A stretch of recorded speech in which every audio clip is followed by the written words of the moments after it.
Hey everybody, welcome back to Generation X Nation. Thank you, thank you, thank you. I know I've been gone for a minute, but I'm back. We all need a break every now and then.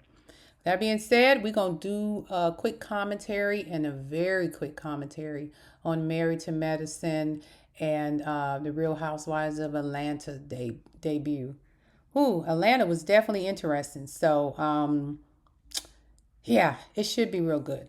Anyway, I want to thank everybody, every single person who leaves a comment, who likes my videos, who listen to my videos. But please, people, subscribe to the channel. Subscribe now and make a comment, like. I don't care if you watch 2 minutes of the video, just like the video so I can get into the system here. I really enjoy doing my commentaries. I plan on doing some more, but off and on, I do have things going on in my life where I can't always post videos like I want to, but I'll do the best I can to entertain you guys. Again, this is Generation X Nation. My commentary and my videos are basically done off of what I see on the television screen. I don't know anybody personally. I don't have a dog in this fight. And everything I say is alleged and for entertainment purposes only. Okay? It is alleged, in my opinion, and for entertainment purposes only. And with that, we'll get started real quick with Married to Medicine. There's not much to cover there. Most of the scenes were shot at the health fair that they held inside of the church. And a lot of the discussions was still about Greg and Letitia and Quad and King. And it has been very clear to me that they want Quad and King in the group. Dr. Heavenly seems to be pushing that agenda. She is the first person in line to push it. And I think Dr. Jackie is kind of co-signing off of what Heavenly is saying. And then Dr. Mimi is kind of on the fence, but I think she doesn't want to cause any problems since she's new to the group. She's leaning toward Dr. Heavenly and Dr. Jackie's decision to isolate Letitia and Greg from the group. Now, on the male side, I noticed Eugene is pretty cool with keeping Greg and Letitia because he's been friends with Greg for quite a long time. However, it seems as though Dr. Damien wants to take the side of Quad and King. And I think that has a lot to do with his wife Heavenly being friends with Quad. Because Dr. Damien usually doesn't say a lot, but to me, it seems this particular season, he is adamant about having Quad and King on the show and not so much Greg and Letitia. But I mean, maybe that's just my observation, but I think my observation is pretty good. Then after they going back and forth and going back and forth, Letitia and Greg are riding up, to the event. And of course, Quad is like, if she come in, I'm leaving with her dramatic self. And again, I love Quad, but she can be dramatic when she wants to be. So of course, Greg and Letitia comes in to set up. Quad leaves and Heavenly has to jump right on the boat and walk out with Quad. From what I'm seeing in this show, it seems like Dr. Heavenly is really hijacked this show. And everything centers around decisions she makes and, her loud mouth and her rudeness. And Jackie and Simone, who used to be the face of the show, they're kind of in the background now. They done gave Heavenly way too much power and it has just gone to her head. And with that being said, in all the other reviews that I've done, commentaries that I've done on Married to Medicine, I've said it over and over again that Letitia and Greg are probably going to be the couple that they don't want on the show. Okay? When those men sat on the stairs, even, I think his name is Scott, Dr. Mimi's husband, or Stephen, Dr. Mimi's husband, he was trying to, be on the fence and say, hey, guys, can y'all come to a medium place or whatever? And then they go Greg with his little diva attitude. Nope, not going to do it. Greg needs to stop because he's not making it easy for them to keep them in the group. And again, it's America, anybody holding you hostage. But if he wants the group to continue to be around him and do things together, he's not making it easy sitting on the stairs talking the way he's talking. So he's making it harder for himself and his wife. And his wife really wants to be part of the group. She's really pushing. I will not ever be around a bunch of women like that who don't like me. If you don't like me, I'm shooting you the deuces. I'm not kissing behind. And it seemed like Letitia just trying to force herself into the girl. They don't like you. And I mean that with everything in me. From the bottom of my heart, Letitia, I don't know you. I have nothing against you. But I'm just telling you, don't set yourself up for failure. They don't like you. They have all determined. Latoya, Quad, Heavenly, Jackie, Dr. Simone, and Mimi has got on the bandwagon too. They don't like you, Letitia, and they don't want you in the group. And I don't know how many ways they can tell you that. Stop coming around. I said it before. Find your own tribe down there and stick around people who want to be in your presence. Greg, the men have spoken. They think that you are a punk for calling the popo. You know, in our community, we don't call the police on each other, and they pretty much said that to you. And you think it's funny. So you're ruining it for your wife. You may not care about the group. You may not care about being on TV, but she likes it and she wants to be there. So you're going to have to come to some happy medium with those people, or they just going to oust y'all. And I seen you and Sweet Tea on social media the other day, riding in the car, trying to, act like y'all ain't not bothered, but you are. I wish y'all the best. I think you guys are a great couple for each other because y'all seem to be on the same playing field. But Married to Medicine is probably not your calling, at least not right now. Okay, so best of luck to you guys. We'll see what happens next week. Oh, Lord. Now we're going to get on this Real Housewives stuff. And again, I'm going to make this real quick because the season just started and I know there's a lot more to go. You guys probably heard some of the other content creators talk about the show. From what I got, my perspective, and what I've seen off of the screen, the stars this year is definitely going to be Shamia. It's definitely going to be Drew. And Portia's in there somewhere. I say that because as the show started, it was all about Shamia. And God only knows, nobody knew Shamia was balling out of control the way she's balling. We did not know Shamia lived like that. I knew Shamia was on the show. I know she was friend of the show to Portia. And they always downplayed her part as a friend of the show. They downplayed her like she was just Portia's sidekick. Now, I knew she was married to an African similar to Portia and she had kids. But I did not know Shamia was balling the way she's balling.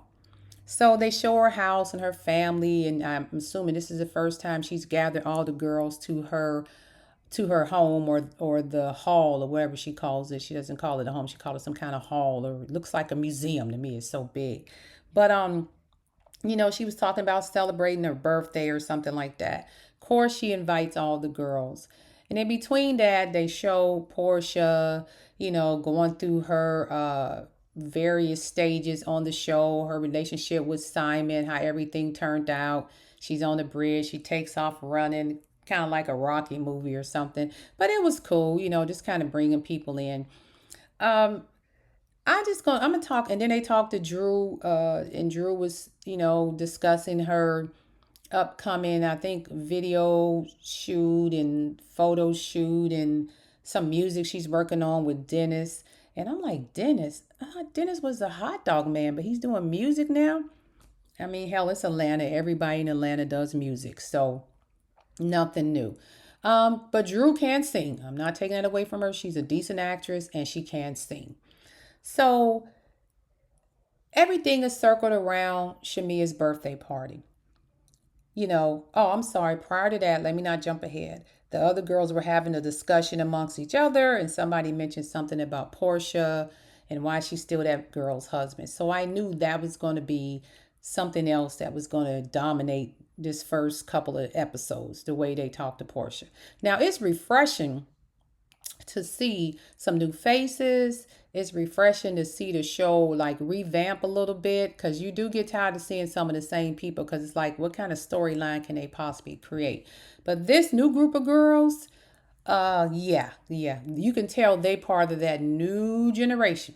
So everybody's centered around the party, and the girls are talking, greeting, and meeting each other. I noticed though on the first episode during the party when Kenya and Cynthia came in, they kind of, when they were all sitting on the couch talking, Kenya and Cynthia was kind of just observing. They OGs. They weren't saying much. It's kind of like they were just in the background watching to see what was going on. Um, the young lady, I think her name is Kelly, the one that said, "Why did Portia steal that man's husband?" And she looks at Portia and asks her, "Why'd you steal that lady's husband?" She ain't bothered to get to know Portia. She ain't bothered to introduce myself as so and so, how you doing, and kind of ease into the conversation. She went right for the juggler. I don't know what Kelly trying to do, but it seems like she's trying to make sure she makes a significant point to be seen and filmed, and she wants to be a very important character or castmate on this show. You got to watch how you come in the door. She came in the door hot. And of course, Portia checked her, said a few things back and forth. And hopefully this storyline doesn't continue, but I think it'll flow over into the next episode. Then Portia decides she wants to check Drew about Dennis. And then there was another clip that came out where Portia said, "Can I break the fourth wall?" She started checking Drew about Dennis, about basically accusing Dennis and Drew of messing around, saying, "You've been calling Dennis, asking to film with him, asking to take photos with my hair and this and that. You're not a model. You just wear the hair. You endorse it." Going back and forth with Drew, and Drew sitting there, mouth open, shocked. I think either she was trying to get her lies together or she was just shocked that Portia asked her. But what I didn't understand is Portia does not have any room to try to check anybody about a man that you was never married to. I get it's your baby daddy, but you was not married to him. You don't have no room. I understand girl code, and Drew is in y'all little circle, and you feel a certain way. But how do you think Fallon felt when you came to her house when she was on the show, swam in her pool, drank her drinks, ate her food, and a year later you married to her husband? There was no girl code there, no castmate code there, no friend violation there. And I know Fallon was messing with the pool boy or the trainer or whatever, but it still doesn't make it right for you to do what you did. So you are mad at Drew for doing the same thing that you did to Fallon, allegedly. Because Drew, there's no proof so far that her and Dennis is messing around. But if they are, that's what you did to Fallon. How can you be mad at somebody who did the exact same thing that you did? So now you see yourself? What you should have been thinking is, damn, I did the same thing. Now I know how Fallon felt. But no, you going off on Drew. And Portia, I love you, but you're wrong as two left shoes, sis. Wrong as two left shoes. Okay? That's really what I got out of there. They're going to be talking about Portia and Simon's divorce, wedding, quick relationship, whatever, his fraud, funding, whatever is going on with him. That would be probably some of the show until Simon go and get a court order to tell her stop talking about him again. And then they're going to focus on Drew and Dennis for now. But I would say the person to watch out for is definitely that Kelly. She seems to be, as they say, the shit starter, or what did Sheree used to do? The bomb carrier, or whatever they call it. That's what she is. The bone carrier. I'm sorry. That's what she's going to be. She's going to say whatever comes to mind. It's going to be interesting when Phaedra gets in there and see the dynamics with those girls, because those girls ain't come to play. They're not listening to nobody. They're going to do what they want to do. And I forget the other young lady's name who went back and forth with Kenya about her ring. No, this is my second. This is my third ring. Da da da. And then she goes on, the confessional and talk about Kenya not being married, getting a divorce, whatever. I mean, it's just episode 1. And we don't really care how many rings you got. We don't. Okay? We know you got a husband. It's obvious. You showed him to us. See, when y'all get on these shows, reality TV, keep in mind, when you get on these shows and start acting a certain way, there's a group of people out here that will start digging up every piece of dirt they got on you just to prove you wrong or make you look bad. Humble yourself just a little bit. We want to see action and drama, But don't come in there going after people's faves. People love Kenya. People love Cynthia. Don't come in there going after people's fave, because if you do and they don't like you, they're definitely going to dig up any piece of dirt they can find on you and post all over social media. Then you be on there defending yourself. They're going to find any little thing you say, make a big issue out of it. Come in here, with the right state of mind, understands reality TV, create a little fun, create a little drama, but watch how low you go. All right. And the last thing I'm going to say is Mia Thornton had the audacity to post, she posted something saying, "Ooh, I need to move to, hashtag RHOA, like she needs to move to Atlanta." Girl, you don't need to be on that show. Them people in Atlanta, one thing I can say about the girls in Atlanta, they have real wealth. At least it shows on screen. I know in the beginning, a lot of them were struggling, starting out and building up their empire. But the girls that's on this show now have real money. They're not playing down there. Mia, with all them lies, we don't know what you really do for a living anymore. You don't own the chiropractors, franchises. We don't know where your money coming from. You don't need to be in Atlanta. See, you could play with them girls up there in the Potomac because they got a little bit more, I won't say, they're a little different. Their personalities are different. They don't go off like they do in Atlanta. But you come down there to Atlanta with that attitude, lying on people and throwing drinks in people's faces and cussing people out, them girls going to read you from one side to the other, Mia. Don't try it. You can hang out in Atlanta, party, do what you want to do, but you're not ready for the Housewives of Atlanta. You got to be a strong-minded person with a good backbone to last on that show, because they will eat you alive, Mia. If you can't handle them girls at Potomac, you walked off the reunion stage crying. There's no way you're going to be able to handle Atlanta, because Atlanta, they come for you down there. You better be ready to read on the spot. And if you can't, better stay up there in Potomac where you safe at. Come down there and party with them, but take your butt back up there to Potomac and leave them girls in Atlanta alone. And anyway, they don't need you there. What more lies can you tell? Because if you come, they're going to break down every lie you ever told on Potomac. You don't want to embarrass yourself even further. All right? With that being said, I hope y'all enjoyed the commentary. Please like and subscribe to the channel. Leave a comment, like and subscribe. You listen to my videos, like the video, okay? I shouldn't have 75, 100 people listening and only get 2 likes, okay?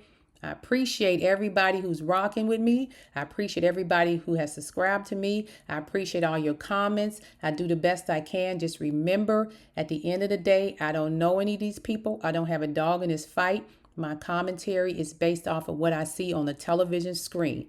I do understand that they edit videos, so I do take that into consideration. I did make this one long because the season is just starting, and I didn't want to get too detailed because we know it's more drama and juicy mess to come. All right. And on Married to Medicine, we've been on the same storyline since the season started. Quad, King, Letitia, and Greg. I mean, to me, it's really getting boring, to be honest with you. But, I digress. With that being said, you guys be safe out here. Have a great rest of your day. Pray. Don't worry. Just pray. Don't concern yourself with what's going on up there in Washington, D.C., just pray, because believe it or not, God will take care of his people. You let the Lord sort this stuff out. It ain't for you. It's beyond you. And stop arguing with your family and friends about what's going on, because it doesn't make any sense. They are determined to believe what they choose to believe. And if you're finding yourself bumping heads with them, just keep on pushing. Go plan your spring vacation or something, but leave that alone.